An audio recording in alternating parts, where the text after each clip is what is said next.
আমরা বরাবর বলে আসছি, বিশেষ করে সংসদে গিয়ে প্রথম দিনই বলেছি, শেষ দিনেও বলেছি যে আমরা সরকারের সকল ভালো কাজে সহযোগিতা করব, কিন্তু দেশের কোনো ক্ষতি যদি হয় আমরা নীরবে বসে থাকবো না। অবশ্যই আমরা আওয়াজ তুলব, প্রতিবাদ করব, প্রয়োজনে আমরা প্রতিরোধ গড়ে তুলব।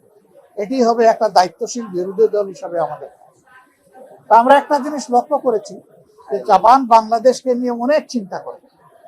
তারা একটা কথা বলেছে যে বর্তমান সংসদটা অতীতের গতানুগতিক সংসদের একটু ব্যতিক্রম আমাদের কাছে মনে হচ্ছে। তোমরা যেমন একদিকে প্রতিবাদ করছো, আরেকদিকে তোমরা সহযোগিতাও করছো। এইভাবে যদি তোমরা তোমাদের দেশকে ভালোবাসো, তাহলে আমরাও তোমাদের প্রতি ভালোবাসা বাড়িয়ে দেব। এটা কিন্তু তাদের একটা অত্যন্ত মজবুত বার্তা এই দেশ এবং জনগণের জন্য। আপনারা দোয়া করবেন এখানে। ইয়েস, আমরা তাদের সাথে আলোচনায় তারা কি কি করতে পারে অনেক বিষয় নিয়েই তাদের সাথে আলোচনা হয়েছে। এর মধ্যে একটা বিষয় ছিল, আমাদের দেশে আপনারা জানেন যে বিপুল সংখ্যক ক্যান্সারের রোগী আছে। তাদেরকে বাংলাদেশে আমরা ভালো চিকিৎসার ব্যবস্থা এখনো করতে পারিনি। আমাদের 2-1টা ক্যান্সার হসপিটাল ডেডিকেটেড যেগুলো আছে, এগুলো এনাফ ইকুইপ না এবং সেইভাবে স্কিলড না, যার ফলে বিপুল সংখ্যককে অনেক বিদেশের মাটিতে যেতে হয়। আর যাদের বিদেশে যাওয়ার সামর্থ্য নাই, তারা দুঃখে দুঃখে মৃত্যুর দিকেই ঢলে পড়ে। আমরা এই ক্ষেত্রে তাদেরকে অনুরোধ করেছি যে ফিজিবিলিটি স্টাডি করে,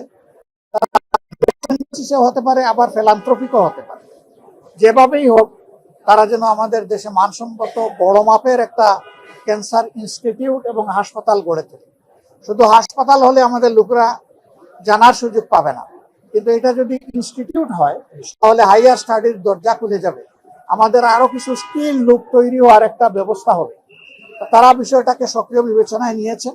আমরা আশা করছি যে এই ব্যাপারে তারা ইতিবাচকভাবেই আগাবেন। এরকম অনেক বিষয় তো আলোচনা হয়েছে। অল্প সময়ে 7-8 ঘন্টার আলোচনাকে সামারাইজ করা খুব কঠিন। আমরা আগেই সিদ্ধান্ত নিয়েছিলাম ফেরার পথে আমরা থাইল্যান্ডে ঢুকবো।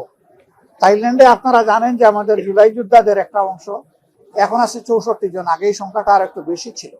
কেউ 1 বছর, কেউ 10 মাস, কেউ 11 মাস, এই সময় ব্যাপী তারা ওখানে চিকিৎসাধীন আছে। আমাদের একটা নৈতিক দায়বোধ আছে, একটা নাগরিক দায়িত্ব তাদের উপর আছে, একটা রাজনৈতিক অঙ্গীকার আছে। আমরা সেই অঙ্গীকারের মানবিকতার জায়গা থেকেই তাদেরকে দেখতে গিয়েছিলাম। আসলে তাদেরকে এখনো দেখলে খুবই খারাপ লাগে। একজনের পায়ের 4 ইঞ্চি, 6 ইঞ্চি, 8 ইঞ্চি হাড্ডি নাই, শুধু গুস্ত আর চামড়া ঝুলে আছে। অনেকে প্যারালাইজড হয়ে গেছে, অনেকের বডি শুকিয়ে গেছে। একটা ছেলে, তার বাবা এসে বলল যে আমার একমাত্র ছেলে খুবই খারাপ অবস্থা, না দেখে যাবেন না। ওখানে একটা হাসপাতালের 7, 8 এবং 9 তলা পুরোপুরি ভাবেই এ রোগীদের জন্যই নেওয়া হয়েছে। সরকারের দায়িত্বভার গ্রহণ করেছে, ইন্টিরিম সরকারের সময় তাদেরকে প্রেরণ করা হয়েছে। এমবিসি থেকে লোকও নিয়োগ আছে, কিন্তু এই লোকরা তো চাইলেও কিছু করতে পারবে না। এবং কিছু আছে, এগুলা কোনো রিভিউ নাই। তারা কিন্তু এই অবস্থায় হয়তো দেশে ফিরবে। এর মাঝে একজন, সে বললো যে 1 সপ্তাহের ভিতরে আমার এই পাটা কেটে ফেলবে। একেবারে ক্লাস 9-এর ছেলে বলেই যে কেটে দিবে, কিছু করার নাই।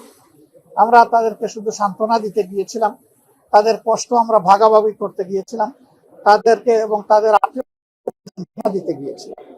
আমরা মনে করি রাষ্ট্রের অনেক দায় আছে। তাদের চিকিৎসা এবং পরবর্তী পর্যায়ে তাদের কাউন্সিলিং এর জন্য সরকারকে উদ্যোগ নিতে হবে, সাইকোথেরাপি দিতে হবে। শুধু যে আহত হয়েছে তাকে না, গোটা পরিবার ট্রমাটাইজড, গোটা পরিবারকেই সাইকোথেরাপি দেওয়া লাগে। অনেকে এখনো ঘুমাইতে পারে, সারা রাত সারাদিন সজাগ ছটফট করে বিছনার মধ্যে। আমরা সেই দেশের যারা চিকিৎসা সেবায় নিয়োজিত তাদের সাথে কথা বলেছি, তাদেরকে আমরা খুবই আন্তরিক পেয়েছি। আমরা অনুরোধ করেছি যে তাদের সবটুকু দিয়ে যেন আমাদের এই কষ্টে থাকা লোকগুলোকে তারা সেবা দেন। আর আমাদের সরকারকে আমরা অনুরোধ করব, তারা এবং আরো যারা তাদের দায় আমাদেরকে নিতে হবে, সরকারকে নিতে হবে। তাদের সুচিকিৎসা সর্বোচ্চ যেটা সম্ভব এটা নিশ্চিত করতে হবে। 3টা কেস আছে, এটা ব্যাংককে চিকিৎসা হবে না, তাদেরকে অন্য দেশে পাঠাতে হবে, ওখানে চিকিৎসা নাই। এটা বড় মাপের নার্ভ ইনজুরি, তাদেরকে মিনিমাম সিঙ্গাপুরে পাঠানো লাগবে। আমরা সরকারের সাথে কথা বলবো ইনশাআল্লাহ।